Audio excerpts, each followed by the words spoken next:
What up, what up, what up, what up, what up, what up, what up, what up? What's going on, everybody? It's your boy, Rod and Don. We are in the building. We are about to get ready to set it off. Another fire show with Brooklyn Bears Ball Sports Show. It is on today. It is on and it is popping. Yo, we got a fire guest in the building today. None other than the incomparable Scottay from Off Script. It's about to get sick in here, y'all. Listen, mad energy about to hit y'all in the building. But yo, this is what we do. But before you see Scottay, before you see me obliterate Don in the debates, I need y'all to do me a favor. I need you to subscribe. I need you to hit that all button. I need you to like. I need you to comment. I need you to share. Facebook, YouTube. We about to do it, y'all. We doing everything. Sports is a lot of stuff. Talking NBA trades. It's about to get on and popping. Yo, Big D, what's good with you, bro? Oh man, what's going on? I'm excited about this show. I'm excited about our special guest. I'm excited to not only, I'm getting a twofer today, 2 for 1. I'm annihilate 2 at one time. It's all good. I'm happy about that. Also, you know, we'll see what happens with the Super Bowl. Oh, yeah. Brooklyn Nets, what they did. Listen, I'm excited. It's going to be a good show, man. Show. Without further ado, let's get into it.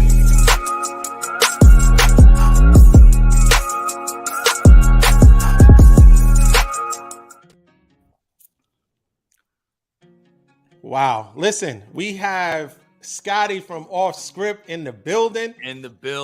Thank you for joining us. Listen, what a terrible week to be a Net fan. They initially traded away Kyrie, but I was okay with that. Kyrie the Brooklyn Nets brass had set an unrealistic expectation that they would give him an extension if he won a championship. And if you put anybody in that position where you provide some type of ultimatum or you back them into a corner, what do you really expect? And so they did that. And so Kyrie demanded a trade. He wanted to be traded by the deadline, and they obliged him. What we got back in return, I think I was okay with. I was pretty happy with what we got. Because at the end of the day, they really, honestly, were not going to extend him. Somebody is going to give him max money, and I still stand on that. But it was clear that Joe Tsai was not. Sean Marks and Joe Tsai. Sean Marks needs to be fired. Joe Tsai needs to sell the team. But then you have Kevin Durant, arguably top 3, definitely top 5 player in the league, under contract. You did not, I repeat, you did not have to trade him. You could have let it play out. You could have worked to get pieces. Once you got pieces, then you could see how the rest of the season played out. After that, hey, if it didn't work, if you seen like he just wasn't happy, okay, you could trade him. His value wasn't going to go down if you waited till summer. But what do? You got as high as the number 2 seed. And now you just blow the team up. We got a lot of pieces. I mean, players that we're getting in trades, we're trading away to the Bucks for 5 second rounds. It's like, what are we doing?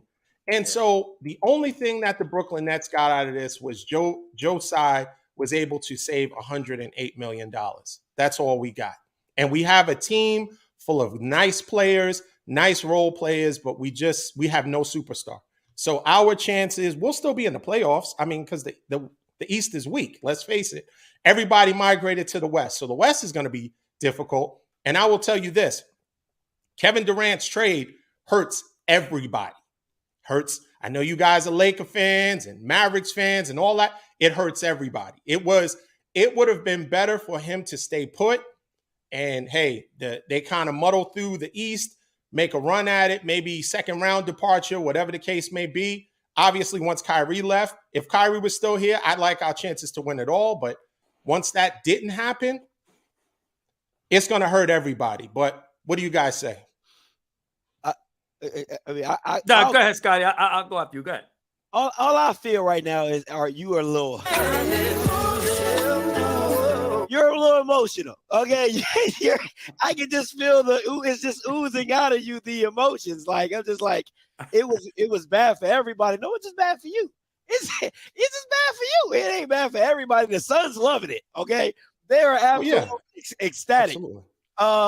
I think for the West, I think it makes the West more competition. You know what I'm saying? You got the Warriors, you got the Lakers probably gonna be in a play-in game. You got Jokic and the Nuggets, what they doing, they're killing it. So, I mean, I agree with you on the aspect of trading Kyrie. I think you got a great haul for him. I love Spencer Dinwiddie. I think he's great in the Brooklyn system. I think he fits that style. I agree with you. I wouldn't have let KD go for what you let him go for. But to say that it's bad for everybody, I would have to wholeheartedly disagree with you on that one.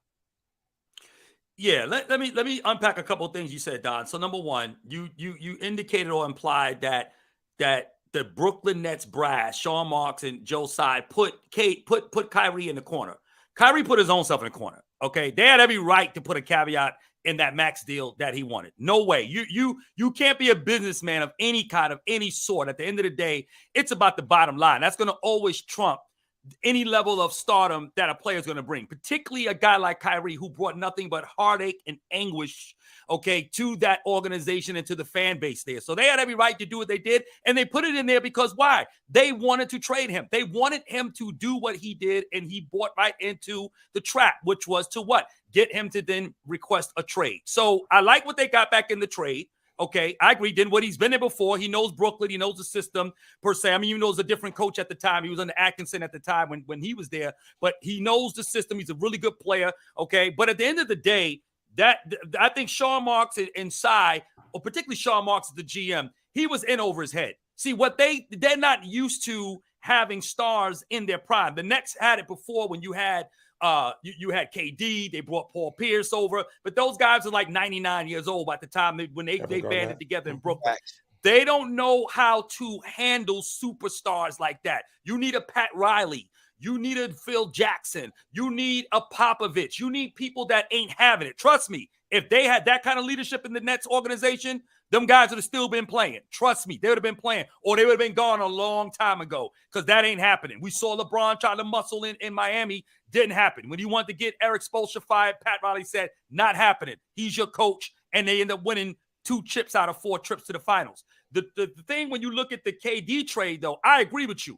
They definitely did not have to make that move. I was shocked. I wake up in the morning because I saw your text. I said, okay, something happened. And then all of a sudden I'm looking like, okay, they traded KD. Why would they not have waited? I would have definitely made KD wait out for the rest of the season, see how it goes with the pieces they got back, and then look at some options over the summer and see what you can get. They definitely could have got a lot more. You end up getting, 200 second-round picks for Jay Crowder from Milwaukee? That was just crazy to me. But the thing is, this was a team, the Nets, I'll say this, that, again, does not have the experience, nor does a lot of teams have the experience to deal with that caliber of star power, particularly capricious, fickle cats, and that are really moody in their disposition in most cases, like KD and Kyrie. It's very, very difficult. But I think the West, and blame John Morant, as CJ McCollum has said, when John Morant said, I'm good in the West. In other words, he's saying, I got this. Well, now the whole thing done shifted when you brought Kyrie and KD out there.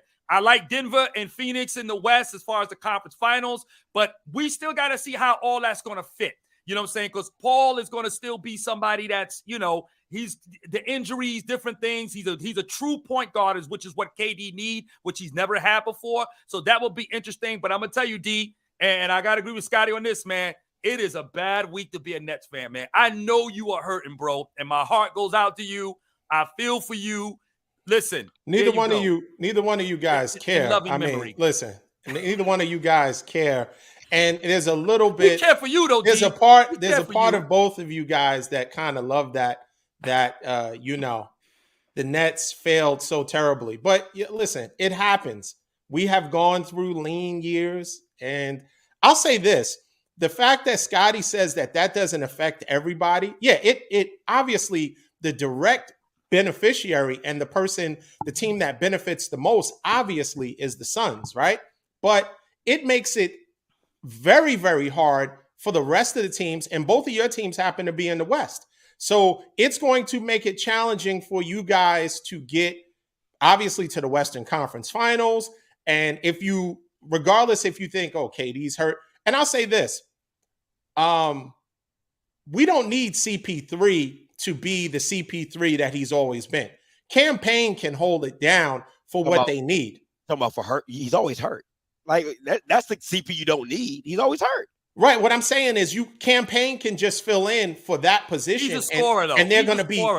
Yeah, but he can facilitate. But he not on the level of a CP3. Listen, man, at the end of the day, KD's not a leader. Kyrie's not a leader. Harden's not a leader. And when you put 3 non-leaders together on a team, this is what you get.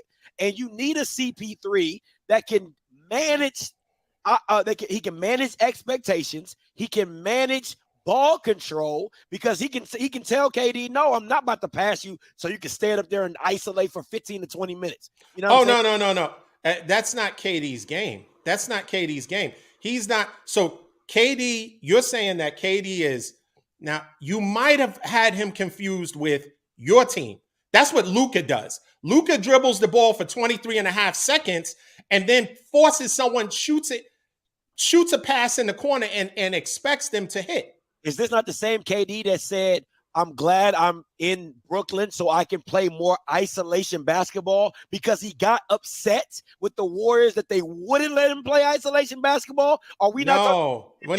No. If anything, he said what attracted him to the Warriors is the fluidity of the ball, not that everybody, there was no egos there, and that the ball moved around so effectively that it was just in the flow of the game. There wasn't isolation. And the fact that did he not complain that he wasn't getting enough isolation calls? Well, this is what happened, honestly. Towards the end, we understand that in any team, there is a pecking order, right? So if he claps his hands for the ball, right, there is no way that he should not get the ball. As efficient as he is as a shooter, right? Draymond, give the ball up. I don't know if he made a statement based on that, but overall, that was what attracted him in the beginning. Maybe towards the end, things sour, whatever. But in the beginning, he was attracted to the Warriors because their style of play. And they don't play isolation basketball. They do not. That ball keeps moving. And neither does the Suns. If you think about it, the Suns don't play iso ball either. They flow. They flow. That's why you had Bridges and Cam Johnson and the other point guard that you just brought up, D. Campaign. But I think to me, he's more score first. He's not like a true, authentic point guard that's going to set people up. CP3, what you need him to be is just available. That's all. If he just stays on the court, then they'll have a chance to really do something. Outside of that, now you're going to just rely on the gifting of KD and, of course, Devin Booker. But the pecking order is going to be definitely KD and DeAndre first. Ayton. You have a big man that can score. Yeah, DeAndre Ayton too. No question. He'll do some things in the middle. Are we talking about pecking order? Are we talking about leadership? Or are we just talking about scoring? No, scoring. Okay. No. KD is not a leader. No, everybody knows that. Everybody knows that. No, he's not a leader. I mean, out of our 3 teams, only one team has a superior leadership, right?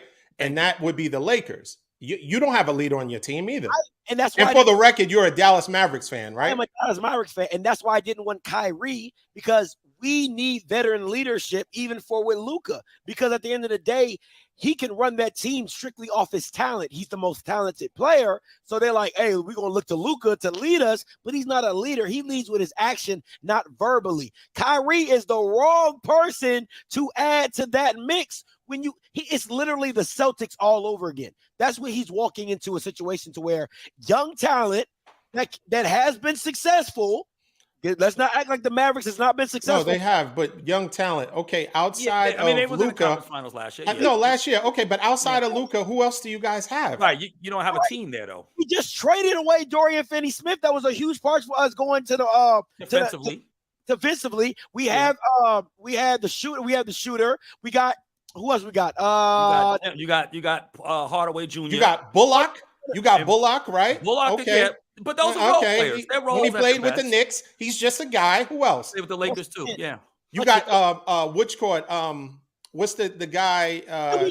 The funny thing is, hold on, because you now you in my lane, right? You want let's talk about it. It's real funny how we have less talent and went further in a harder division. Hold that for you. Hold that for me. You've only won 1 playoff series with that same squad that you put the graphic up. Put the graphic up. Everybody know, almost doesn't catch So this same squad that there was so that's not a fair indication because we had farther, sir, with less talent. Correct. The difference is, yeah, you did absolutely. You went further. The difference is that we had a mandate, a vaccination mandate that Texas didn't, right? Because Texas, last I checked, was a red state, right? So they don't. 2 superstars available. Miss me with that. Oh, but which guard was hurt? Harden was hurt. His hamstring. Did you see him in that playoff game where we played the Bucks? Who's better, KD or Luka? Who's better? KD. At this point? Are you talking at this point? Right now, who would you have, KD or Luka? Who would you take? If I was building a team? I'm taking KD all day. No, I'm asking you a question. Am I building a team? What you're talking about right now? If you on your Brooklyn Nets when KD was by himself on that team, would you want Luka or would you want KD? KD's a better player, no question. Okay, so you had the better player and still didn't go as far in a worse division. Come on, man. Well, I mean, who won the NBA? So the Warriors won last year. Who won the year before? It was the Bucks, right? Sir, LeBron was moonwalking through the East the only time. No, that was a different East. Right, Philly? It definitely was. Philly? Definitely was. Milwaukee, who else? Who else you really worried about? So if we're talking a few years ago, we have the Celtics, Miami. You have Miami wasn't. Miami was in Miami the was just in the finals. Yeah, they were. I'm not giving you Miami that one. I'm not giving you Miami. Well, they in the final? Philly are the top 3 teams. It was Philly. It was Philly, Milwaukee, and the Nets. That's what everybody was worried about. Those 3 teams. When Harden went down in that playoff series and Kyrie got the vaccination, everybody was like, KD's at least going to get him out the first round. That's what everybody said. KD can get you out the first round. Is that not what people were saying? Right. Did that happen? Last year, no. Okay. And you the year before, he was 1 shot away from going to the finals. I'm missing what your point is. He was 1 shot away from going to the finals, and there's no doubt in my mind they would have beat Phoenix. I don't know. Well, that was in a conference fight. That was in a semi-conference. So y'all would have ended up playing Boston. And I don't think he would have got past Boston. I don't think the Nets would just cut KD by himself. I mean, it was commendable what he did. He made it a competitive series, but at some point, y'all weren't going. I don't think y'all would have beaten Milwaukee. Milwaukee still would have prevailed in that series. Y'all would have won that game if he was a size foot, if he had a toenails shorter. But I don't think y'all would have won that series. Okay, so you guys? Let me just remind you that series. The first 2 games before Harden got hurt, we were beating them by 40 points. Yeah. Do you guys remember that? We were beating them by 40 points.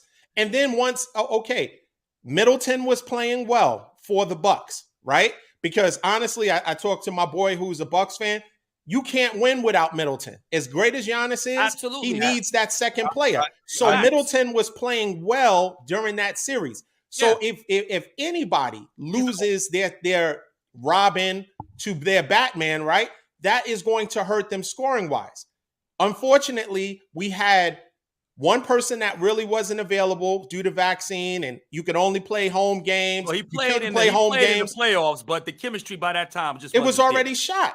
Yeah, he missed most of the season, and then you had Harden hurt his hamstring. He was done, and that was it. KD did it by himself, or tried to do it by himself, and that was a wrap. Now, last year when they got swept by Boston, no excuse. Their body language, they didn't seem like they were in it. Boston was the superior team. They were younger. They were more engaged. They had better coaching. All of that plays a factor. So, I mean, hey, I don't make excuses for that.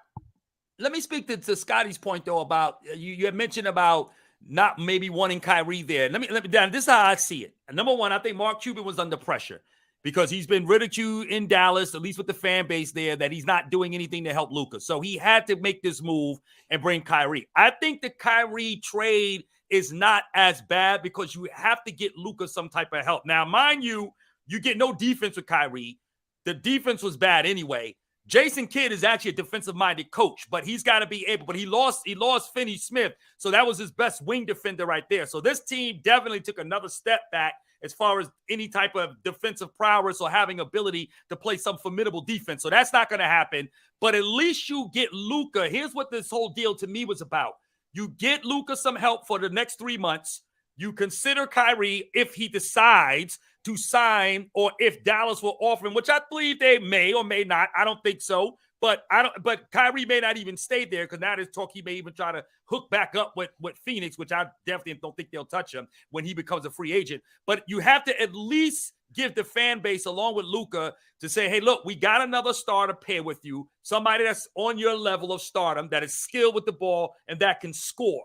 And so then we can look into the future to see how we're going to be able to pair this team up and what we can do to build around the team. So I think that's what this move was for, if anything else. I mean, at the end of the day, they're not a good team still. I mean, they're a better team, but they're not going to really make any noise because y'all can't play there's no defense there at all. So you're going to have to outscore, and these guys are going to have to try to put their best matchups offensively on the floor between Luka and Kyrie. We got to still see how they play, because those are two ball dominant guys, especially Luka, because Luka has to do, he dominates the ball. And for him to come off that game and to play off ball now with Kyrie, it's going to be interesting to see. So I need to see a little bit more of that. But I don't think it's a bad move, though, Scotty. I don't think it's a bad move, at least for now. You're better off than you were before you got there. It's a bad move, because it's just literally it's Houston all over again. It's Houston with James Harden and Chris Paul. That's literally what this team is going to turn into. With it's your turn, it's my turn, it's your turn, it's my turn, and it's just a whole bunch of dribbling and then kicking out at the last possible second. Now, for me, I would have rather kept Jalen Brunson.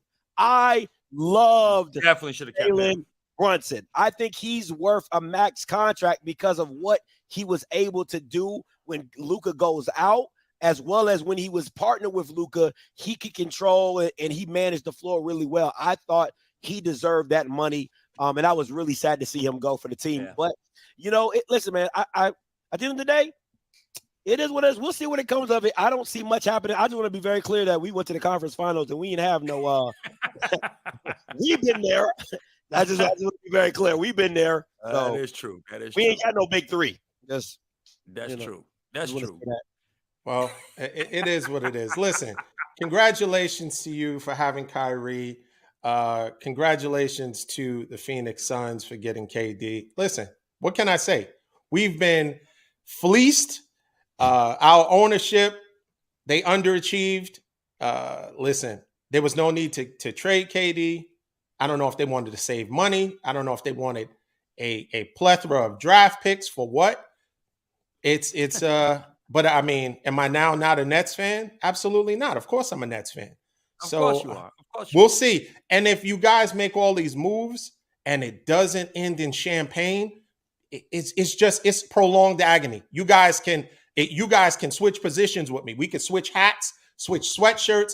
If you don't end up with a championship, it's all for naught. For who? You mean for Scotty's team? For Phoenix, certainly for the Lakers, because we're about to talk about the Lakers trade.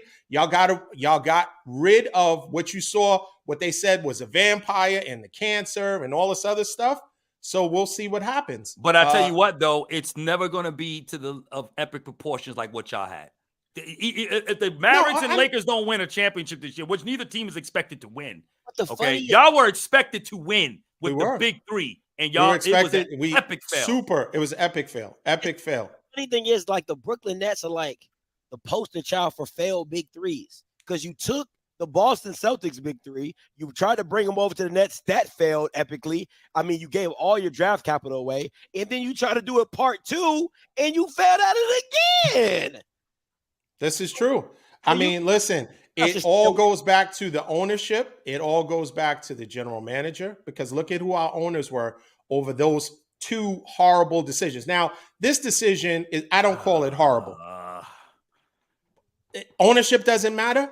Ownership matters, D, but you can't. I mean, you guys. All right. So what degree does KD take responsibility for what happened to this big three?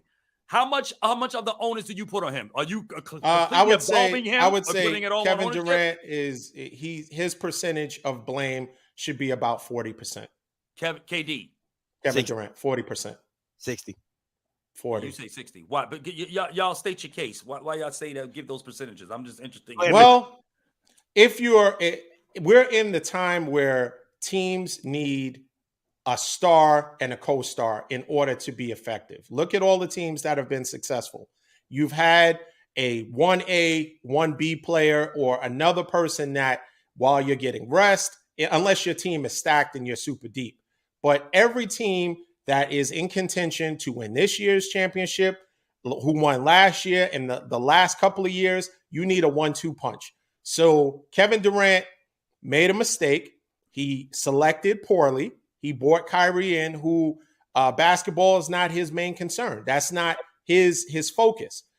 And if that's the case, that's piss poor selection, if you will.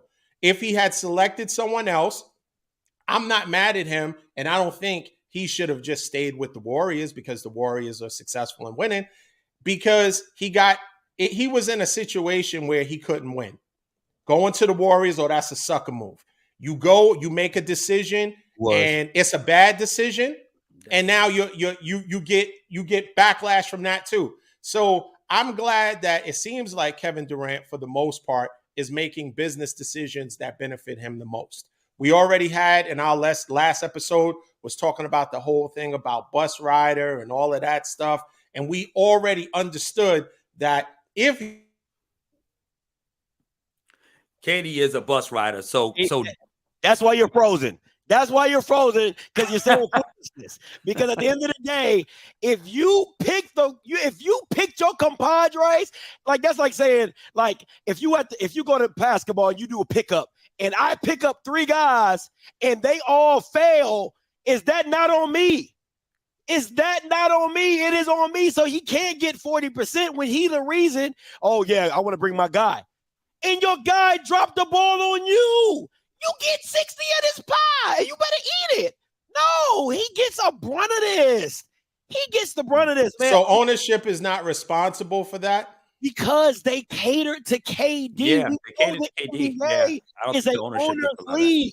It's a player's league. So they were like, man, we really want KD. KD like, yo, if you want me, you got to bring my mans.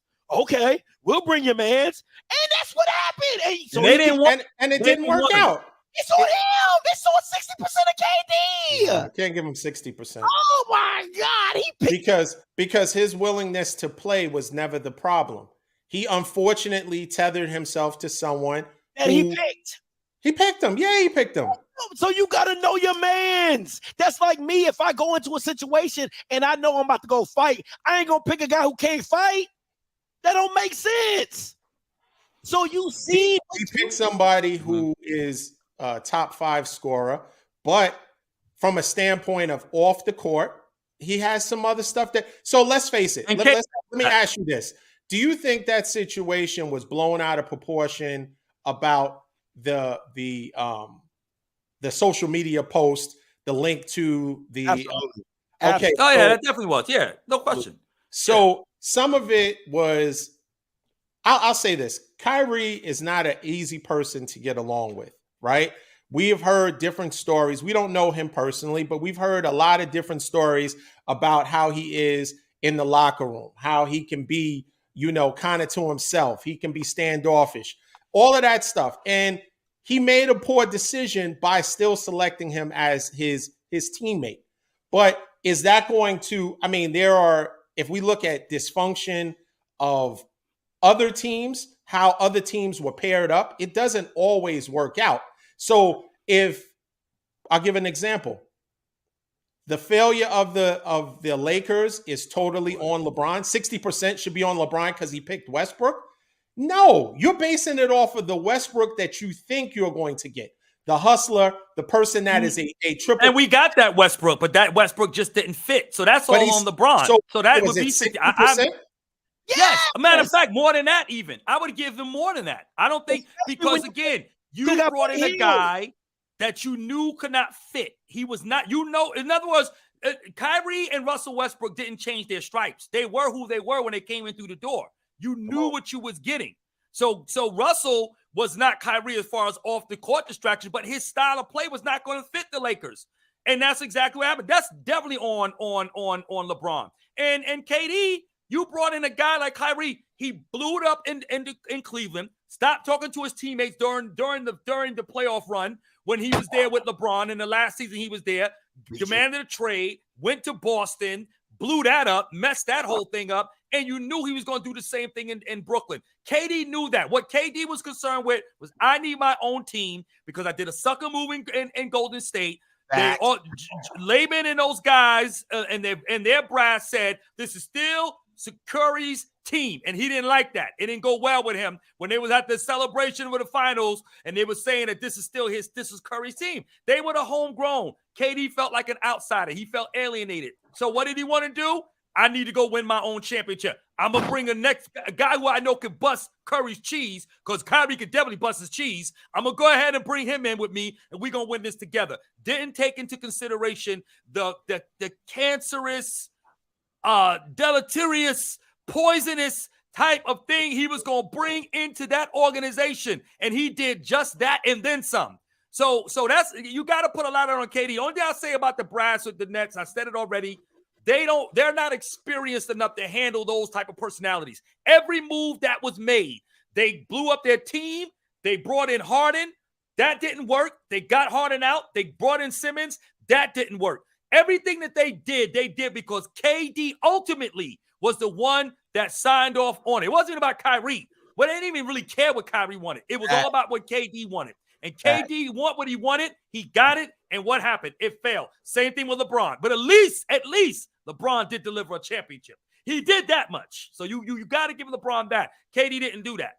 And so that's what you have now. But I think you got to at least give KD, I would say, almost 70%. I would go more than what y'all are giving him. I would give him almost 75% of that. I really would, because that's on him. I really would. Yeah, hold it, man. But you know what though? Can we just take a minute just to look at the big three? Let's just memorialize them one more time. Can we do that one more time? Can we just one more? Just want to look at some. There we go. We got any highlights from them? Yeah, I just want to see if we got any highlights. I just want to see. Oh, here we go. Okay, good. Wow.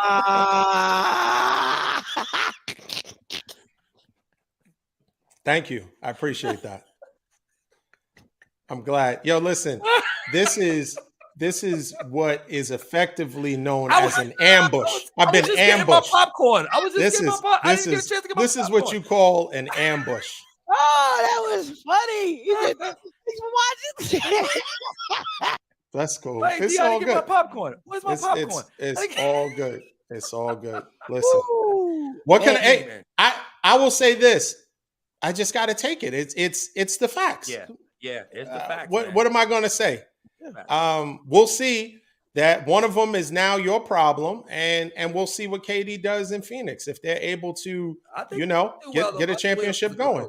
Unlike you, and I'll say this, and we can move forward. Unlike you, I know what Kyrie is. Okay. Unlike you, I know what he is. I'm like, oh God. But you was like, oh, the future is so bright with Kyrie and KD. Okay, yeah, all right. But listen, they're great play. Well, Mark Cuban must have seen something in him. He don't want to lose Luka. That's all that comes down to. He don't want to. He got to do something to keep Luka there. You lose Luka, that man head is it has to be on a swivel. A swivel, excuse me. Yeah, he's gonna have to get extra security in there. You lose Luka, okay? You lost Brunson, and they already upset about that. He loses Luka, you can forget it. So that's all this move is about. Let's try to quell the fan base some. Let's calm them down. Let's get them a little excited. Now with some people in Dallas, they loving Kyrie now a little bit because now you got somebody to help Luka. But this move was all about Luka D. But they know the Kyrie that's underneath that basketball uniform. Trust me, they are aware of it. But they just want to get something for now to at least quell the fan base. We always miss out on the big time free agent. Like Dallas always throws their hat in the ring. I can go back from Dwight Howard. When he first left the Orlando Magic. I mean, I can just say name it. We tried to get those guys, but they never want to come to Dallas. And most of the stars that we get are drafted guys. Most of our guys are always homegrown talent.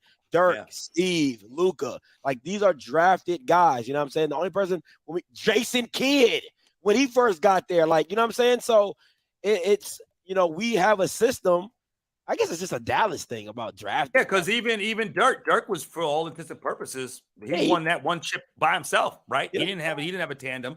There was no No, superstar there. Yeah, Jason Kidd. But Kid was kind of on the down end of his career at that point, though. He was still good. They had a good team, though. But they did have a good team, and they were Stevenson with the tattoos all across his neck. They had a good team. Yeah, we had a good team. We had Chandler, Deshaun, the Jet, J Kid, and Terry was. Yeah, but see, Tyson Chandler was huge for us. But go ahead. He was, and that's probably. That might have been the last time a championship team was won by one superstar. That's over. Right. It's over. You got to have two, or you have nothing. You know what I mean? So, kudos to you guys. Let's talk about the Lakers, man. You guys have beat me up enough about Brooklyn. It's okay. I'm Brooklyn. I got Brooklyn grit, Brooklyn strength. It doesn't matter. I'm still a Brooklyn fan. Let's go on to the Lakers. They made some major moves.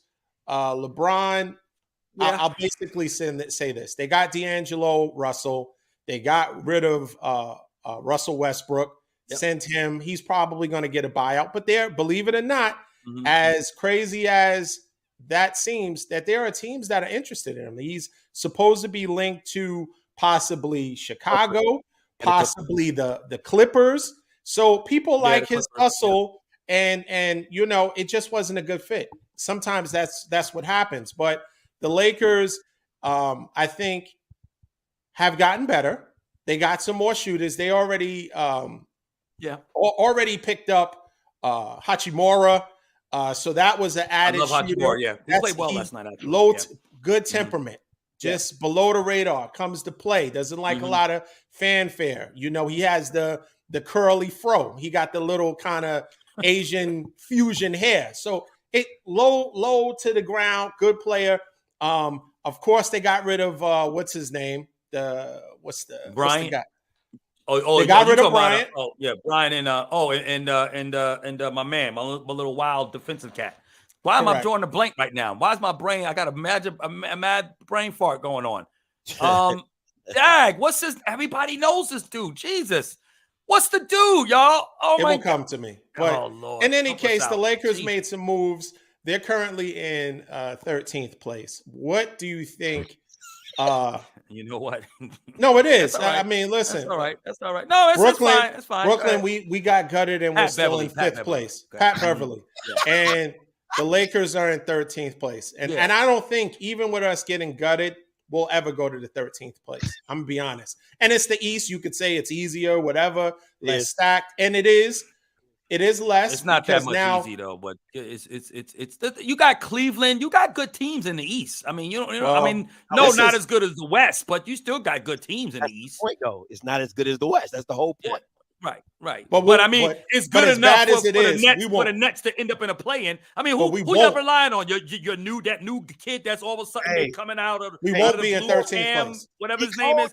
Cam Thomas, he cold though, and with Spencer Dinwiddie, you could, if he has a bad night, Spencer can definitely pick up 20, 25 easy. Let's not sleep. No, he can. But I'd say this with the Nets. If the Nets make any noise, it would have to be for Jacque Vaughn. If there's anybody I do feel bad for, it's Jacque Vaughn, because he really did a good job turning that team around with the coaching. So I like the chances more so with him and how he's going to use the pieces. Defensively, we're going to be a lot better. But let's talk about the Lakers. The Lakers, you spend so much time beating up on me. Let's talk about the Lakers. 13th place Lakers. Well, listen. I say this. This is my take real quick on the Lakers.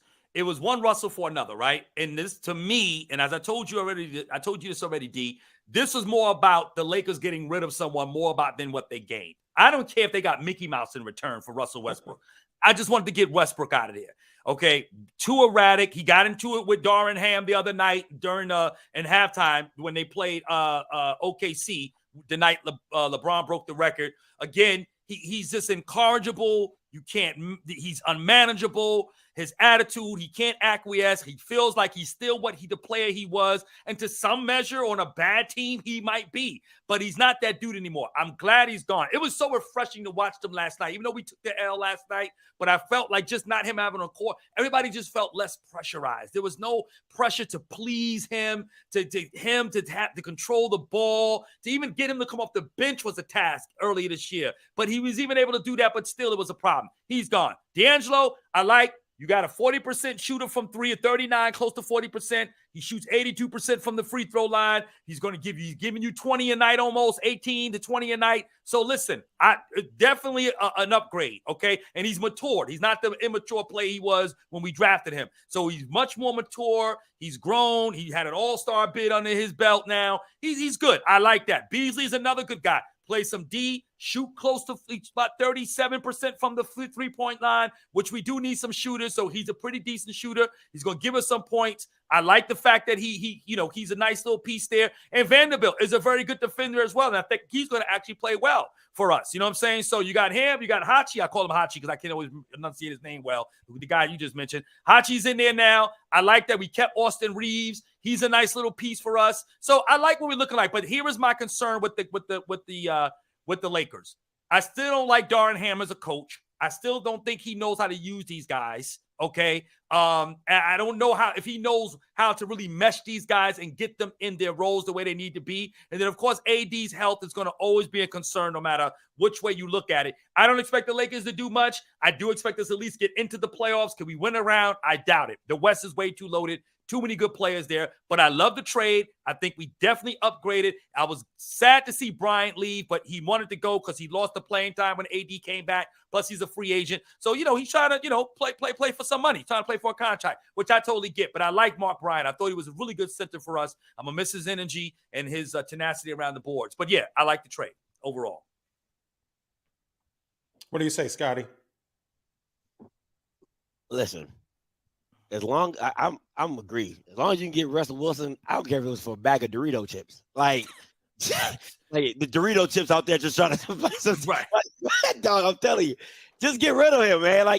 But see, this goes back to LeBron thinking he knows everything. Like everybody in the basketball world knew that was a bad fit, and the fact that it was even a decision between him or Buddy Hield, you're like, what? Like LeBron, do you not know how you play? You need shooters.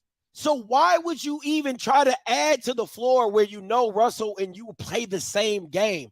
They literally are the same type of game where it's full speed, downhill, hit the hole. Neither one of their shots are like you would prefer them going to the hole than shooting. That just is what it is. If LeBron is shooting, like if LeBron shot going in, it's gonna be a long night for whoever he's playing against. So I was glad to see him go. I'm not a big fan of Hachimura. I've never been a big fan. Even when he was drafted with the Wizards, I was like, I didn't really see it. So I'm curious to see how that works out. Mm-hmm. I know Patrick Beverley was sad that he had to dip out. But I like Thomas Bryant. I liked him more than AD. Now I know because AD is a true scorer and he can, but he's not consistent. Like, well, he can't stay healthy. That's the problem. No, even when he's healthy, I've seen games with AD, and you've seen it, 3 rebounds. You're 7 foot. How do you even walk off the court with 3 rebounds? That don't even make sense. At least I knew what Thomas Bryant was. A post guy. Give me some offensive rebounds. Give me some defensive rebounds. Give me about 7-10 points if he can. And I'm good with that. But AD, man, like I hate to have a player on my team who has so much potential and you don't know what you're going to get night out of night. Like that bothers me. Like Jokic, when Jokic steps on the court, he walks to the table. He says, "Hey, put me down for 20 and 10." That before touching the ball, put me down for 20 and 10. Anything after that? But he's averaging 27 and 12, AD. I mean, he's giving you consistent minutes. Consistent stats. AD is a baller. It's just that he can't stay healthy. He's giving you 27 and 12 every night. And the problem is they don't give him the ball. That you even the other night against Milwaukee, AD got him in the corner. He's floating over there. There's no set plays for him at all. I don't understand why they don't even give him the ball. But 27-12, though, Scotty, that's consistent. I ain't never been an AD fan. I ain't never been when he was with the Pelicans. I ain't never because he's not a dog. He's not a dog. He's not a dog. I will agree with you there. He's not a dog. A Chihuahua who is 7 foot, and you're expecting him to be a dog. You're not a dog. I will agree with that. Bothers me to be that big, to be that skilled, and to dominate on a night. Jokic is big, slow, and he dominates. He does. I don't know what it is about these European players with Luka and Jokic. They're slow as molasses, but you can't do nothing with them. It's true. I ain't gonna lie. Jokic, and he jumps about that high off the ground. I mean, he has no hops and nothing at all. Nothing. I agree. So, Scotty, what do you think the Lakers' ceiling is? How far will they go? They already got rid of one of their, I think it was the 2027 first round pick. Okay. So where do they go from here? Where do the Lakers go? And then we'll also discuss Anthony Davis's response, when he was sitting while everyone was celebrating when LeBron passed Kareem. And let's give LeBron his flowers. Shout out to LeBron for an amazing accomplishment. There's, that LeBron is one of one. We'll never see this again. Nope. And he is still in, he's not in his prime, but certainly he can. He's gonna stretch that scoring lead so far that we won't ever see it, because players these days will not be, even with obviously the increased 3-point shooting. Still won't they won't be able to. They won't have the longevity to do what LeBron has done. So, what do you think their ceiling is? Their ceiling is playing game and getting and hopefully getting out the first round. I mean, that's really their ceiling. Get into the play-in. LeBron can win you a play-in series. That's easy money. And hopefully get out the first round. You know what I'm saying? That's really anything after the first round is a success. It's like, wow, I didn't think we were going to get here. But it shouldn't be that with the talent that you have. But that honestly, that's the outlook, because none of them Bamas play defense. AD don't play defense. LeBron sure don't play defense. AD don't play defense? What kind of games you watching, sir? What do you mean AD is a beast as a shot block? Let me shots he alters around the rim? Are you kidding me? AD is a great defender. That's definitely one of the great things he does. Don, this is how I know you be demolishing this dude in arguments. How is this man going to say he's dominant defensive? He just said he's hurt if he can stay healthy. So it's different to being. We're talking about when he's healthy, he's a defensive player. But if he's hurt, right? He's not doing anything. If he's not playing, he's hurt. What's the best ability is availability. That's number one. Right. Mm-hmm. Secondly, is he plays when he wants to play. Okay, he plays when he wants to play. And 3, when you finally get him to get out of his shell and play, then you might see the AD. I don't like players like that. And you just said he's not a dog. No, he's not a dog, but that don't mean he can't play defense, though. I'm saying you can't say he's not a good defender. A lot of strikes. I'm just saying it's a lot of strikes. Rod, it's your turn. It's your turn. I'm gonna sit back and let Scotty destroy you and destroy the Lakers. For this year, Scotty's right. This year, you get a play in. Hopefully, you get in the first round, and you hope for the best. That's pretty much it. Going forward, you got to see. I think you got to really look at your team hard, right? You're going to have some expiring contracts. You got to see if you're going to sign a D-Lo, right? He's a free agent. Do you want him, depending upon what he looks like? You might even consider AD, right? You look at AD. Could you get something in return for him? I don't know. It really just depends on how much they feel they've got in the tank with LeBron to help him win, right? Because LeBron is a now guy. So do you if you're Rob Pelinka, you got to think about the future, which they've been trying to do while still keeping LeBron competitive enough to win. And I think that window is starting to close. I really do. I think at some point you're going to have to cut ties either with the present, or you got to just go all the way in and shut down your future until the future. And I think for the Lakers, they might want to think about going towards the future, because I don't think you're going to get anything much out of LeBron. I don't see the Lakers winning another finals until they rebuild. Let me ask you a question. Yeah. Was it worth it? Was what worth it? You think all those young assets for the because think about it. Ball, Kuz. Man, I mean, you guys would have Julius, I mean, like you had a lot of talent. We had all that talent. And we drafted all them guys, Clarkson, all those kids. Yeah. All them dudes. So was it worth it to get a what was that, a COVID championship?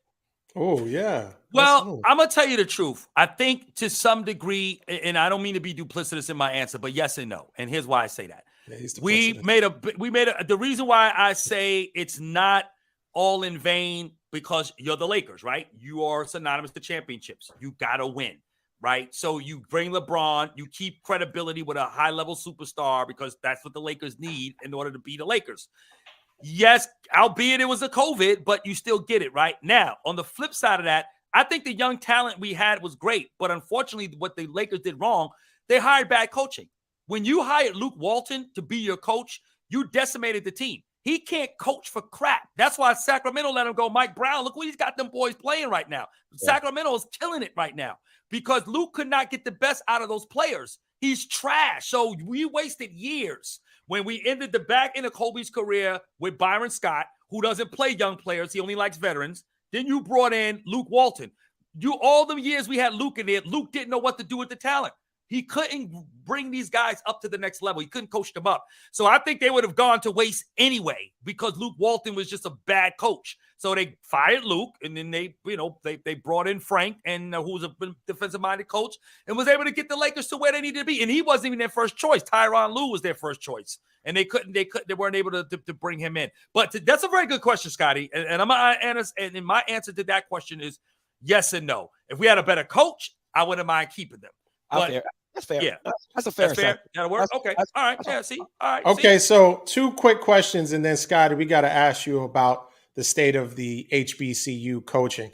Real quick, Scotty, do you think Anthony Davis will get a max deal, or has he seen his last max deal?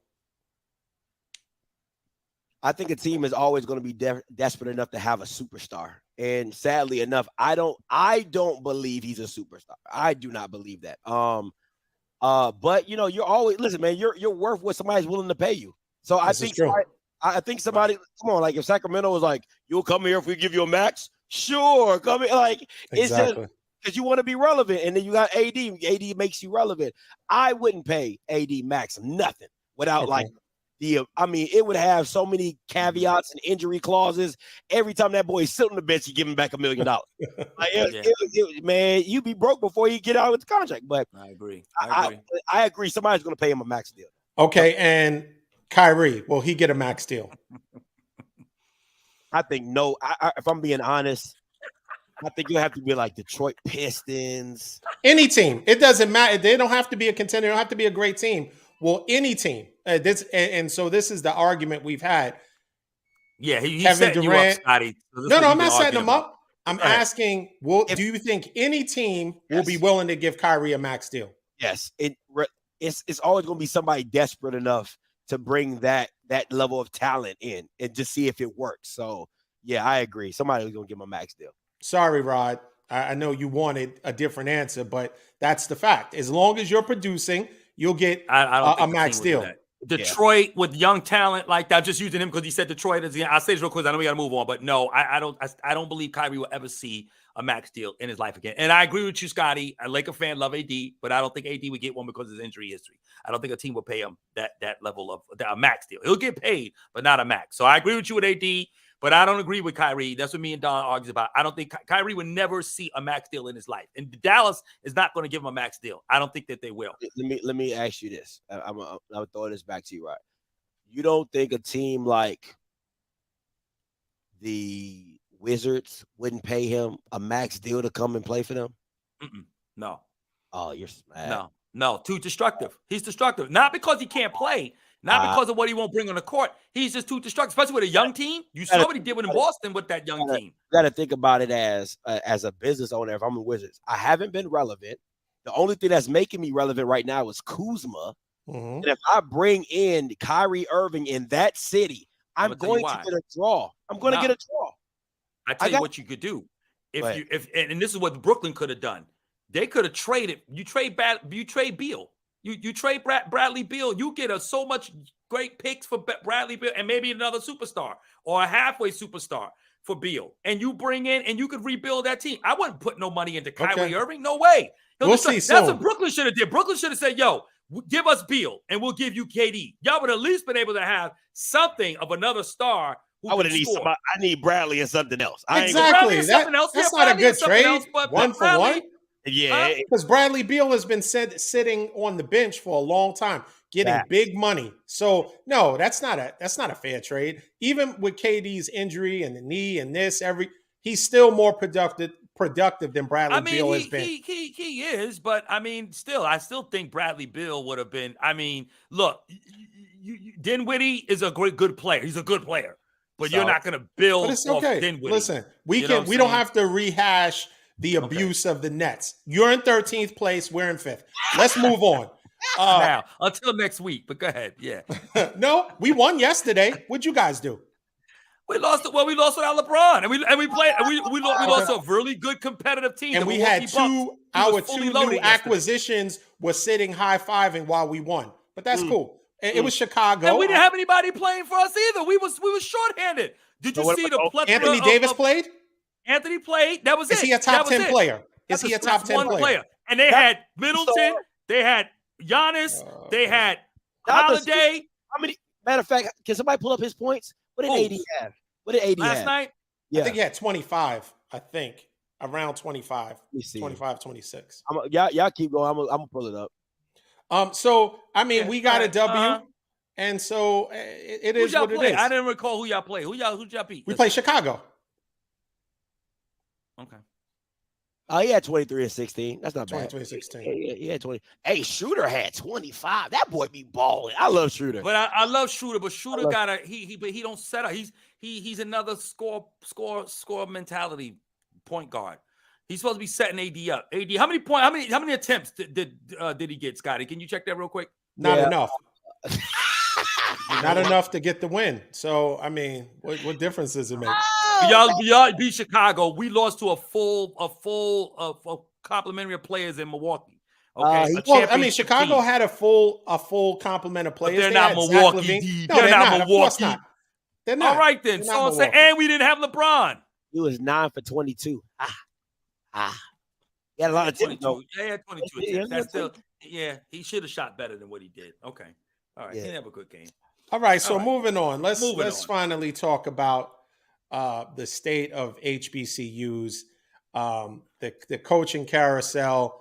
Tell us a little bit about, obviously the biggest name in HBCU coaching is Prime, and his departure. You want to elaborate on that whole process? I know there's been some backlash about it. If he left Jackson State high and dry, from outside looking in, he left Jackson State in a way better position than he did when he got there. And, you can also touch on the Ed Reed situation with Bethune-Cookman, how that kind of dissolved before it even got started. So I'm gonna hit a raw. I'm gonna be a little duplicitous. All right. So, so the situation is this: I was for Deion leaving. Right. When you've done a great job, people come to you. That's the business of sports. You do great. We like what you do. Hey, come and do it over here. I get that. The issue with what people had a problem with Deion is the narrative in which he came into it, saying that God sent him here, right, to level the playing field. He's like, did you do that? Like, you know what I'm saying? When you start playing with that, and Ryan, you being a pastor, you understand how emotional people can get involved within that, right? Right. So he's coming in there. God did this. God told me this. God sent this guy. So people are like, okay. So we're waiting to see the fruit. And listen, and my girl tells me this all the time. You know the tree by the fruit that it bears. Deion produced great fruit. Like, let's not, winning, change the culture, change the landscape of HBCU football. I think people wanted to see him finish that journey completely. His son's graduating, him really pushing the HBCU brand to another level, but he cut it short, went to Colorado. Because listen, at the end of the day, Deion is always going to be about Deion, and Deion's going to be about his kids. I don't care how much God is involved in that. He's a father. He wants to see his son go to the league to continue that Sanders name. No different than a Manning. no different than a Bosa, no different than any other guy, like the Warriors with Curry, no different than those fathers wanting to see their names continue on in the league. So that's what you have in that situation. Going to the Ed Reed and Bethune-Cookman situation, you have Ed Reed getting primed by Prime, no pun intended, telling him of the situations that happen at HBCUs. So he's coming in like with the bull mindset, like, it's going to be bad. I got to fix it. I got to fix it. I got to fix it. And then when he's not seeing the bare minimum people holding themselves accountable, he goes off. He starts using some words he shouldn't have. Bethune says, hey, we're good on you. And then they let him go. Now, I believe they should have kept him because the resources that Ed Reed would have brought in, there's no coach that can do that for you. Raymond Woody Jr., who they just hired, I call him Little Bill. He can't do that for you. He can't do that for you. So, I would rather go because they were going to suck regardless.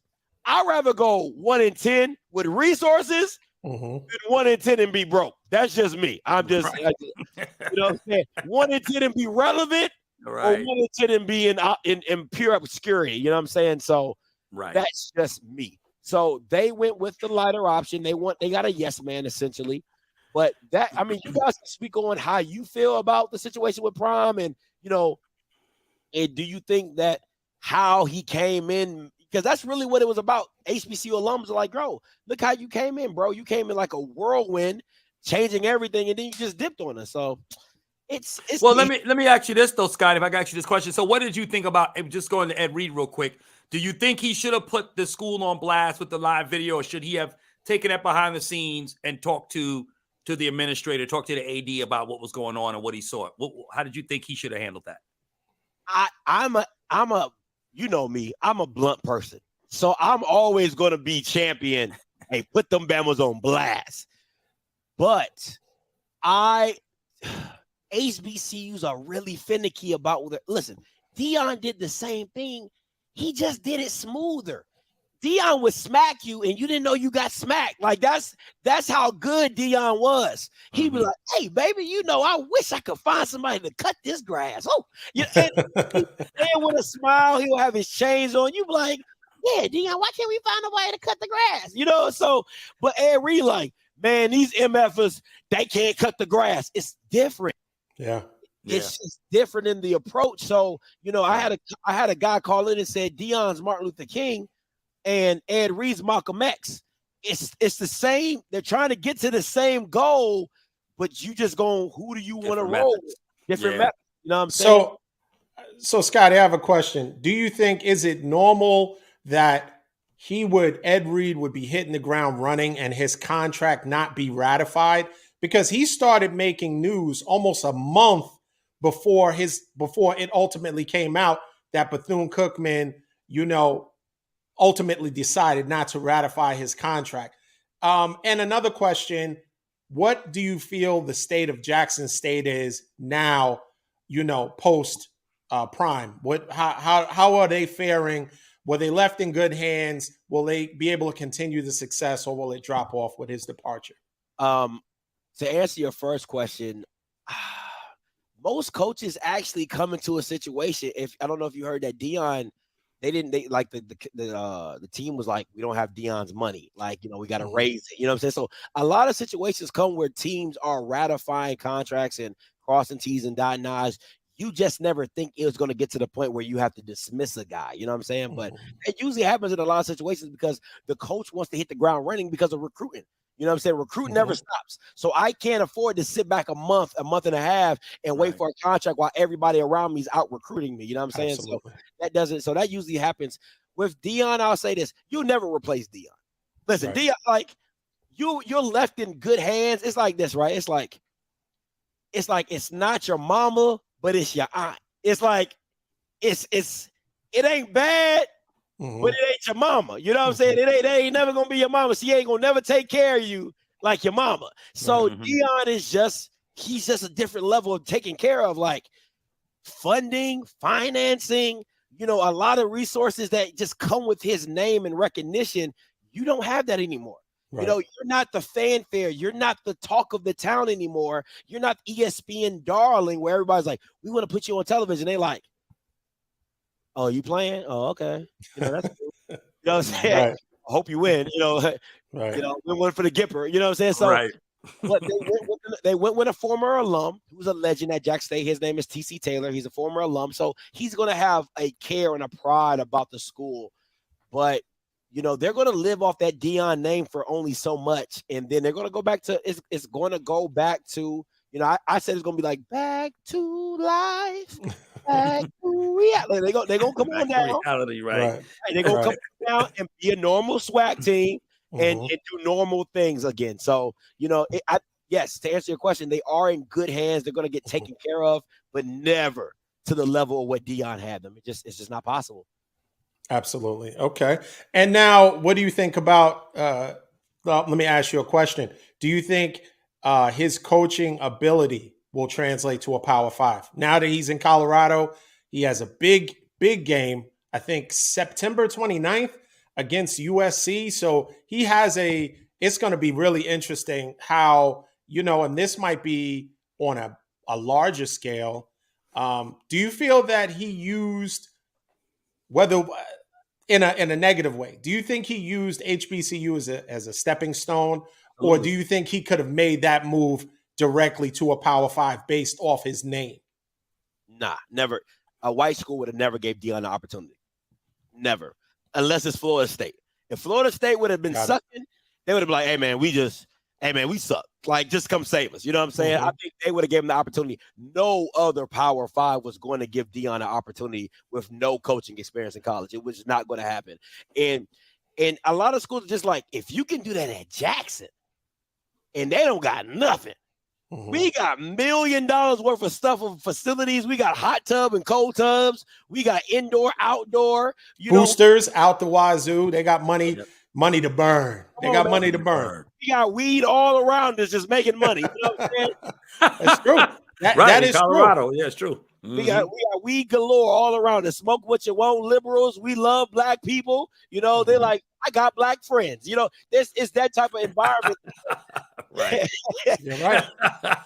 Next, but you know, I think Colorado was a great situation. I don't think it's the right team. I think he should take his butt to South Florida. If Deion would have went to the University of South Florida, it would have been pandemonium. Wow. Yeah. Think about Deion Sanders, a Florida native, in Florida, in Southern Florida. Yeah. Boy, Miami, Florida State, they ought to have been under pressure with him out there. He would have been scared. Yeah, they'd have been scared. No question. They would have been scared. And then, you know, I still think he should have took his butt to South Florida. But, hey, you want to go to Colorado? It's your thing. Okay, do what you want. So, I think this first year is going to be difficult because the first game is with TCU. Shoot. You know what I'm saying? And, you know, they were just in the college football playoff. So, you know, his schedule is not easy. And, you know, no, it's not. People thought UCLA and USC left this year. No, they leave next year. So you got to see UCLA, USC, Oregon State, Arizona State. He has no FCS teams on this schedule. It is literally a dog walk of a schedule. So, and then you got Nebraska with Matt Rule just going there and him trying to rebuild that program. So it's going to be a very eye-opening experience. And what I think you're going to see is what I told, because I'm still in contact with Deion's camp, and I told a guy off his camp, I said, listen, I'm excited to see what you guys look like when you're not the favorite. When you're not the best team walking on the field, what do you look like? Because for all 2 years he was in the SWAC, he had the best team every single time. He had the best quarterback. He had the best team. You're not going to have that in 60% of your games. I want to see what that adversity looks like. So I'm curious to see how he responds because Deion is really, really bad when it comes to adversity. He wants to blame everybody else but himself. So I'm curious to see what that looks like when they get their butt whooped and they get dropped 40 and 50 on and they scoring 10 points. I'm going to be right there like, what? Well, you know, there's definitely a bullseye on him because those other teams are going to be like, okay, you did that there. Let's see. Right. This is a big step up in, from his standpoint, all of the things that are made available to him by going to a Power 5 school, budget-wise, but now this is a different league. We're going to see where you're at. Last question, and then if Rod has any more, is this Deion's last stop college-wise? Or do you think that's Colorado, that's it? He's not even going to finish out his contract. I doubt if he finishes out his 4-year contract at Colorado. Listen, Deion's whole entire plan is to get Shedeur Sanders into the league. I don't care what Deion can hit you with. I'm here for young men. I'm here to raise them. We coming, all that. We coming, right? Baloney. Your main objective is to get that boy in the league so you can say, I got a son in the league that's a Sanders. Period. Because Shiloh ain't doing it. He ain't good enough. No, but couldn't he? All right. Deion is connected enough. He's a Hall of Famer. He has Tom Brady pretty much mentoring his son. Couldn't he do that without going the college route? Or you're thinking he needs to be there, boots on the ground, to watch the development step by step of his son? I'll break it down for you even further. Shedeur was there for 2 years. He had 4 offensive coordinators. Listen, if it did not fit Shedeur, you got to go. Wow. So that's the benefit Shedeur has. He doesn't have to mold himself into a system. The system gets molded to him. Mm-hmm. And you can't do that if you're not the head coach. It's true. Okay. You see what I'm saying? Yeah. If I know listen, let me ask you this. Does Colorado get a 5-star recruit without Deion? Oh, absolutely not. No way. Absolutely not. The players that come with Deion benefit who? It don't benefit Deion. It benefit Colorado. It benefits Shedeur. But it benefits Colorado also. But they wouldn't get the benefit if they didn't allow Shedeur to come. You see what I'm saying? Because the deal was, I got to bring my son with me. Got to bring my son with me. Yeah. You know what I'm saying? So Shedeur gets all the luxuries that comes with his dad's name of the players that they get. You think those players are transferring to Jackson State because of Shedeur? No, they were coming because of Deion. Mm-hmm. Former Power 5 drop downs. Travis Hunter, number 1 DB, who can play both ways. Both sides. Yep, both ways. He's probably going to be the starting wide receiver for Colorado. He's not going to play DB. Yeah, that's a little inside track for y'all. So he's not going to play DB. He's going to play wide receiver. But you get that level. Joe Horn Jr., he's at Colorado. Stud athlete at South Florida. You think he went to Colorado because of Shedeur? No, he went there because of Deion. So plus you got a quarterback. So right. You know what I'm saying? So the benefit that Shedeur gets from all the publicity and of who his dad is, it's a trickle down effect that it just happens to benefit his son. You get the best offensive coordinator. You get some of the best talent around you. You'll get some of the best offensive mind coaching and teaching around. Like that's how you get to be with Tom Brady. Because your dad is Deion. That's true. That's true. Other black kids don't get training from Tom Brady. Other black quarterbacks. You think Caleb Williams got training from Tom Brady? No. That man was from DC. Okay, DeMatha. You know, he ain't get no training from Tom Brady. So it's that type of benefit and luxuries that Shedeur is surrounding himself. So I think this. If Shedeur would have got drafted without his father, I probably would have took more credence. I'd be like, hey, Shadeur's that guy. But if I'm being honest, there would have really been no buzz around Shedeur without his dad. He was signed to go to FAU. Nobody was checking for FAU. Right. You know what I'm saying? If I would have asked you where he was signed before, you wouldn't even told me FAU. Right. I wouldn't have. Nope. That's how irrelevant his son was in the grand scheme of things. He wasn't going to Alabama. He wasn't going to Tennessee. He wasn't going to USC, Notre Dame. You know what I'm saying? Auburn. Man was going to FAU. Got it. Now, this is the question that we have now. Deion, he's in control as long as he's the head coach.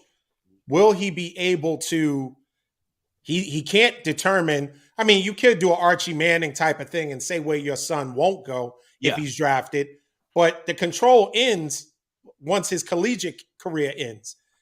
How how do you determine? Will Shador's skills translate to the next level, or do you think what's his ceiling? How good will he be if he's on a team that doesn't cater to him and surround their offense around his skill set? So let me tell you, if Shador does what he does, and if Shador does what he did in the SWAC, he's a 3rd round pick in the Pac-12. Mm-hmm. So if he continue to do what he did at the SWAC, he's a 6th round pick. I'm just telling you. I'm just telling you that because of what the scouts view as the level of competition, right? You do that against some SWAC guys, they're like, okay, hey, we'll draft you because of your dad's name. You know what I'm saying? We'll get a little buzz off that for a while. But you go to the Pac-12, you put up 3,000 yards, 30 touchdowns, 4 picks. Yeah, you're a 3rd round pick. Right. You know what I'm saying? That's regardless of the wins and losses. Right. You got the production. We know you can ball. So you get that. So he'll probably be a 3rd or 4th round pick. To me, he's a scheme guy. I think he would be perfect in the St. Louis Rams. I think he would be perfect at the Rams because of the play action, the run scheme that Sean McVay runs with and plays with and all that type of stuff. He's not an Andy Reid guy. He doesn't have the arm strength for that. I think he would do well with a Nick Sirianni, like the way they run the ball. He is a product of a scheme. Like, I'm so creative, you don't know what's coming. You know what I'm saying? But I can make all the throws that I need to make in between the hashes. I can throw the comebacks. I can throw the deep. I can throw a post. But he is not winging it 30. No. So he can be a Niners quarterback. Absolutely. So he could have played 2 weeks ago, then maybe, right? He could throw. Okay. All right. I'm sorry. He's a Brock Purdy. He's a Jalen. He's not as athletic as Jalen, but he can move though. He can move. I think Brock Purdy. You know what I'm saying? I think that's a great comp for him. And I'm not saying Mr. Irrelevant, of course, but just what he's shown in the league, he can definitely be that type of guy. And just kind of be a game manager, which is fine. You know what I'm saying? A game manager. And I think Shador is a great game manager in the league. He can make a throw that you're just like, okay, I like that. Yeah, we needed that. You know what I'm saying? I do have. Go ahead. I'm sorry, Scott. I didn't mean to cut you off. I do have one question though. Just kind of going back to the whole landscape of the HBCU. In your opinion, Scotty, because as you know, we saw Deion's situation kind of end with a lot of controversy. Obviously, Ed Reed with Bethune-Cookman. So what in your just within what you see right now with the landscape of HBCU, with those 2 incidents being what they were, what do you see the future being? Do you think that we'll be able to still see well-known former NFL players taking an opportunity to try to want to coach HBCUs? Does this hurt the HBCU brand in any way? How is it all being viewed based upon what you're seeing? I know you cover this a lot every day. What is the talk and the buzz? Is there hope? Can there be a bounce back? Is there some kind of reformation for the HBCU? What's next for that level? HBCU alums, they're tired of it. I'm going to just keep it a buck with you. HBCU alums and graduates, they're tired of it. Me? Y'all Bama's is broke. Y'all better get this money. Like, because I look at it like this. If you going to pimp me, I'm going to pimp you. Like, you're using me as a stepping stone to get to a Power 5 job. Cool. I can take that. I'm cool with that. We going to use all the resources. I'm going to put your name on everything. I'm like, you should come on down here because we got Ed Reed. Oh, yeah, we had Ed Reed. Yeah, Ed Reed right here. You want to take pictures with Ed Reed? Like, I would be pimping Ed Reed like nobody's business. Right. So that's just the name of the game. Like, I don't see anything wrong with it, right?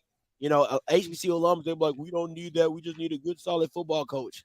You're lying because you need the resources. Like, you need those resources. And he had Shaq on. Shaq was going to donate $10 million. Wow. To where? To Bethune? Bethune. His mom actually graduated from Bethune-Cookman. Oh, wow. I didn't know that. Oh, wow. Yeah, okay. So he's giving money to Bethune before. He just stopped because he's like, man, I don't know what they're doing with the money. Right. But he believed in Ed Reed, so he's like, yo, Ed, I'm going to give this to you. You do what you need with it. You know what I'm saying? So It's stuff like that. You can't get that with no regular coach. Right. You know what I'm saying? So once again, I don't have a problem hiring regular guys because not every celebrity wants to be a head coach. That ain't Right. know. But if you can find the right guy, a Ray Lewis, an Ed Reed, a Cam Newton, guys that have bigger than life personalities, guys that bring the camera to your institution and they bring the spotlight, man, I would sign me up. I'll take a couple losing seasons for some resources. Right. Absolutely. I was losing before with none. Right. I don't care. So that's just a good me. point. Yeah, that's good. Wow, good point. Okay. Man. Woo. Boy, Scotty, you did your thing today, sir. Yeah, man. Yeah, man. I appreciate you guys having me on. I wish I could have stayed, but I got to run, man. I got other shows I got to jump on. I feel you, man. There's no problem. Thanks. No problem, we man. appreciate it. Thank you for bashing me for about 35 minutes straight about the Nets. It's all good, man. But it was a pleasure meeting you. Definitely, And man. real quick, who wins the Super Bowl? Kansas City. Okay. I got Kansas City. I think it's I think I put 31-27. Yeah, 31-27, something like that. 31-27. Okay, cool. That's a good. Yeah, that'll work. That'll work. Scotty, man, we definitely appreciate y'all, man. Y'all make sure y'all go watch Off Script, man. The show was popping. It's popping. Yes. Scotty just came back from Bethune-Cookman, did a whole week down there covering the campus and all of the stuff going on down there and beyond. This boy's show is fire, man. Y'all definitely got to check him out, man. Also, he's on Roland Martin as well. Check him out there. He's a guest host on there as well. They contributing to the culture, man. So, Scotty, we appreciate you, man. Thank you so much for being with us, sir. All the best. Hey, appreciate you. Appreciate it, man. You got it, sir. Well, listen. Yes, let's talk about this Super Bowl. I think there's a game coming on because Yeah, right. the NBA As the NBA did stole its the thing show. this It's week, like what Super Bowl? What? we talking about football? Right, exactly. So I'm the it's- daddy. this week. Right, exactly. They the NBA kind of showed their dominance They did. in making the headlines because we're not even talking about it. It's kind of an afterthought. Oh yeah, there is a game coming up. Right. But right. let's get to it. We got Kansas City versus the Eagles. We just got Scotty's his score 31-27. I think it all boils down to injuries. We don't know exactly what Jalen Hurts is going to do. If his shoulder's because ever since he's been hurt, he hasn't really had to throw the ball a lot. I mean, what happened with the Niners, what happened against the Giants, but he's going to have to put up points against, I know everyone says how great the Eagles defense is, but he's going to have to put up points against Kansas City in order to have a shot. And of course, Mahomes is dealing with an injury, but he seems to be getting better. He played, we've already seen him, 2 weeks earlier playing, and, his mobility, he did enough. He could pass the ball, and, he's supremely talented and gifted. So I think it's a matter of just figuring out what we can do and what he can do to keep the game going. And I like Mahomes' chances. I like Kansas City's opportunity to actually win. And so I like Kansas City. It's weird that the spread is 1.5 points, and it's been that all week, which it depends what you're looking at. If you look at it top to bottom, the Eagles have a better team overall, but you got Patrick Mahomes, so that always he makes up the difference. He's elite. Yep. We don't know what Sirianni is going to do in this situation. We know what Andy Reid will do. We don't know what Jalen Hurts is going to do in this situation. This is the biggest game of his career. Yep. Laurie already said he's going to pay him. He's done enough. So that's not on his mind. Okay. So that might work positively or negatively. Absolutely. Yeah. Because he might be like, hey, I got it. Money's in the bag already. Or he might be trying to do too much because he wants to live up to the promise of a long-term deal. Fact. So what do you say? No, I'd say for me, I'm looking forward to the matchup between KC's offense and Philadelphia's defense. Reddick is a beast, as you already know, I'm sure, of course. He wreaks havoc. They have a great pass rush. They can get to the quarterback with only 4. How Mahomes handles that pass rush, and you talk about injuries to Jalen, right? I still think you're probably going to see still some effects of the high ankle sprain with Mahomes. Those receivers, though, still need to step up, right? They played well against Cincinnati, particularly Scantling. He played well, but this is a different defense. They got some better corners, better secondary, and I like to see how Mahomes fares against them. To me, that's the matchup, more or less, for me, to see that offense with the MVP of the league with Patrick Mahomes against that defense and their pass rush, because you almost have what you had when Kansas City was playing against Tampa Bay a couple of years back, although they had 3 offensive linemen that were missing in that game and they stood no chance at all. But this is a little bit different. And then, of course, the Eagles got a really good offensive line, one of the best in the league. And so I like to see them kind of get the ball running there and see how that goes. Kansas City's defense has played well, I think, in the playoffs against the run. They shut down Mixon. They shut down Singletary and Josh Allen in their run game against Buffalo. So I'm sorry, I take that back. I'm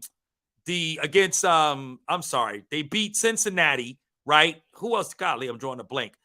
Nonetheless, they've been playing good defensively as far as against the run, from what I could see. So I like to see how the Kansas City defense, that is, against Philly's run game with the RPOs and like that with Jalen and Miles Sanders. So it's going to be interesting to me. I think it's a really good game. I personally got the Chiefs because I just hate the Eagles. I don't like Sirianni. I hate his face. He has a punchable grill. Mm-hmm. I want to see that. I want them to focus the camera on him when it comes down to when they lose the game or if it's been decided at some point, and just to see, what he looks like. I hate the filthy fans. The Philadelphia Feebles are the worst. And I can't root for them. So I got to go with Kansas City on this one. And that's who I got to win. And I think Mahomes will prove again why he is the best quarterback in the league. And he will be for a long time and has been at least the last 3 to 4 years. So yeah. What's your score?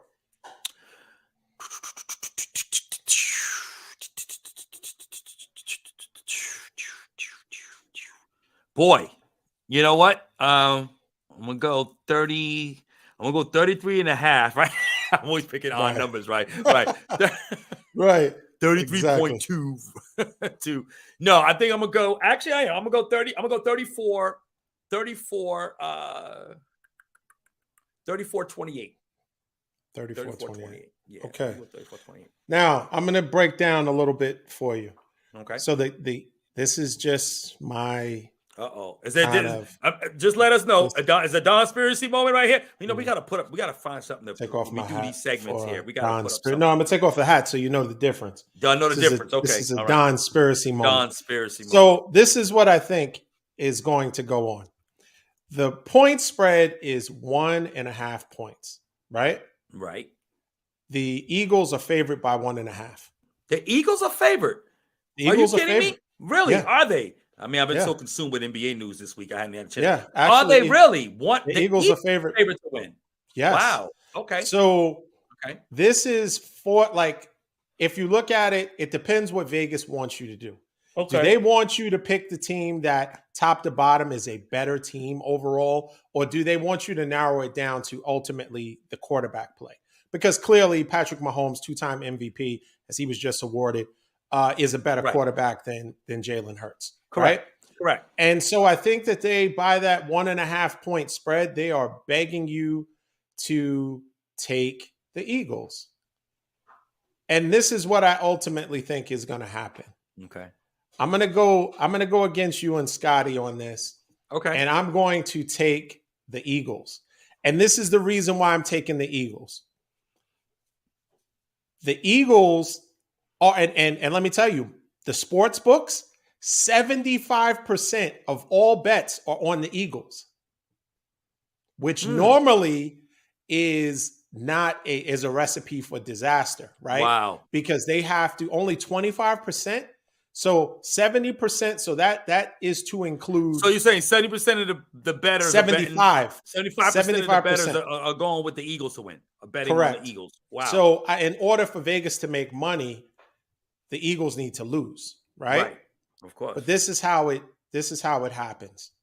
I'm going to pick the Eagles, and the Eagles are going to win, but they're going to win by 1 point.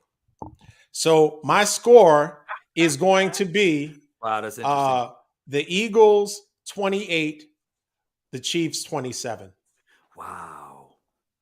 I could be 100% wrong, but that half a point is worth hundreds of millions of dollars. No question. No So question. two things can Maybe be even satisfied. billions. Who knows? Right. Billions, Yeah. yeah. I mean, it's a Super Bowl, right? Yeah, All billions. worldwide people are betting, right? So I think it's a point and a half, and Wow. my prediction is that the Eagles do win, but they win by 1 point.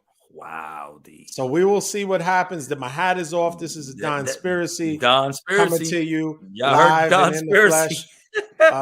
But we'll see. That's gonna be good. This should be interesting. This should be interesting. Wow. But hey, listen, we've had a fantastic show. Yeah, shout out to Infinite Audio for the music. Shout out to Kingdom Creative. Listen, Kingdom Creative did their thing today. They was dropping the joints in there, boy. Yes, absolutely. I mean, I bet you love that. You love that today. I was like, Key, right now, boom, boom. Right. She was just woo, woo, woo. Shout out to our guest host, Scotty, from Off Script. Listen, we had a fantastic show. We did. I took my lumps early on, and we talked about so many great subjects. We'll see how everything pans out. We'll see more as the NBA season, because this will probably be our last focus on NFL for a while, and we'll talk about the NBA Sunday, season. Yeah, that's it. We'll talk about Team 13 and Team 5 right now, a team in 13th place, team in 5th place. And we'll talk about the possible, we'll see how it all plays out. But in any case, Rod, thanks for joining me, man. Yo, D, man. Great show. Great show as always, man. Definitely a pleasure. Definitely a pleasure. So good talking with you. Yes, sir. Thank you. Everyone, please like, share, subscribe to our Facebook and YouTube page. Please, also check out Scotty with Off Script. His YouTube page is popping. We thank you for joining us.